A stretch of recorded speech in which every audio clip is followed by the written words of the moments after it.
Hello students, in biological classification, today we will discuss about the third group of protista, that is slime molds. In our previous video, we discussed about photosynthetic protist, that is plant life, protogen protist, that is animal life. Today we will discuss about slime molds, which is the third group of protista. तो protista का जो third group है slime moulds, उसके बारे में हम आज discuss करेंगे। स्लाइम मोल्ड्स बेसिकली सैप्रोफिटिक होते हैं and act as a decomposer की तरह कार्य करते हैं। डिकम्पोजर्स हैं इसलिए grow on dead and decay matters, ये सड़े गले पदार्थों पर उगते हैं और normally found in dark and damp places. इनमें सेल वॉल नहीं पाई जाती, केवल प्लाज्मा मेम्ब्रेन ही पाई जाती है। तो स्लाइम मोल्ड्स एक यूनिन्यूक्लिएट स्ट्रक्चर होती है जो आप आपस में जुड़ करके एक प्रोटोप्लाज्मिक मास का निर्माण करती है, और जब ये आपस में जुड़ जाती है तो इनके बीच की जो वॉल है वो रप्चर हो जाती है और इसको एक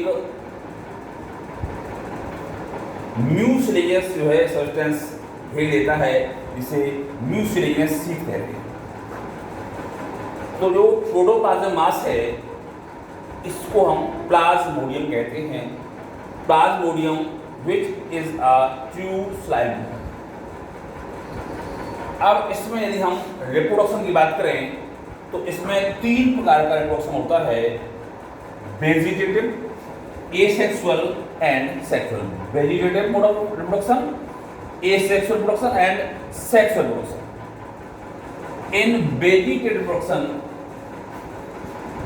इसमें ये फ्रेगमेंटेशन और स्क्लेरोटिया फॉर्मेशन के द्वारा होता है। फ्रेगमेंटेशन आप जानते हैं कि ये जो प्रोटोप्लाज्मिक मास है ये ब्रेक डाउन हो जाएगा टू और मोर पीसेस, और प्रत्येक जो उसका फ्रेगमेंट है वो एक ट्रू स्लाइम मोल्ड में कार्य करेगा। स्क्लेरोटिया फॉर्मेशन क्या होता है? ये क्या है, एक लिटिल साइटोप्लाज्मिक मास होता है जो एक हार्ड लेयर द्वारा सराउंड हो जाता है। इसके अंदर साइटोप्लाज्मिक कंटेंट होता है, न्यूक्लियस भी होता है, और ये एक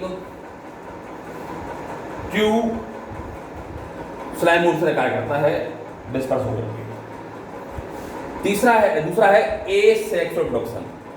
एसेक्सुअल रिप्रोडक्शन जो कि स्पोर फॉर्मेशन द्वारा होता है।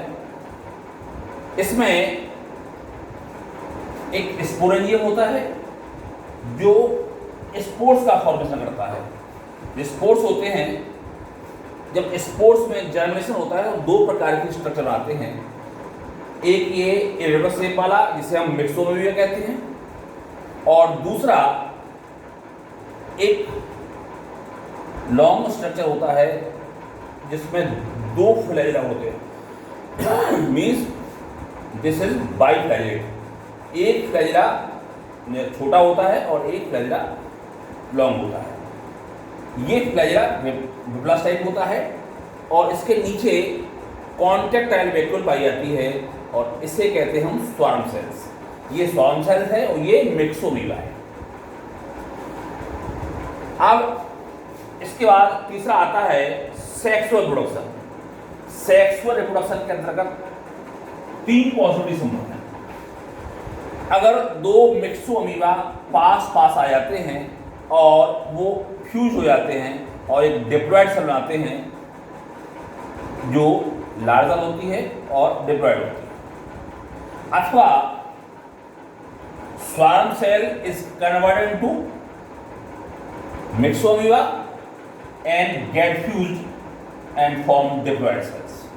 And third possibility is two swarm cells come together contact at posterior end. ये इसका एंटीरियर एंड है और ये पोस्टीरियर, तो पोस्टीरियर एंड के पास आ जाते हैं और फ्यूज हो जाते हैं और फ्यूज होकर के ये डिप्लॉयड सेल। अब ये डिप्लॉयड सेल जब बन जाएगी तो ये आपस में दो या दो से अधिक डिप्लॉयड मिल जाती हैं और ये स्लाइम मोल्ड बना देते हैं। और स्लाइम मोल्ड्स के बारे में अभी हम बताया, ये क्या है, सैप्रोफिटिक एंड डिकम्पोजर्स हैं जो डेड एंड डिके मैटर्स पर ग्रो करते हैं। और slime moulds are the third group of protista. Protista के थर्ड ग्रुप और लास्ट ग्रुप हम कह सकते हैं। प्रोटिस्टा में हमने आपको 3 ग्रुप्स के बारे में बताया था। प्रोटिस्टा का जो पहला ग्रुप था वो था फोटोसिंथेटिक प्रोटिस्ट, जिनको हम प्लांट लाइफ प्रोटिस्ट भी कहते हैं। और उसका दूसरा ग्रुप था सेकंड, जो था प्रोटोजोअन प्रोटिस्ट, जिसको हम एनिमल लाइफ प्रोटिस्ट भी कहते हैं। और थर्ड ग्रुप ये स्लाइम मोल्ड्स है, जिसको हम फंगस लाइक प्रोटिस्ट कहते हैं। तो this is the last group of kingdom protista and this is all about the third group of kingdom protista, that is slime molds. Thanks.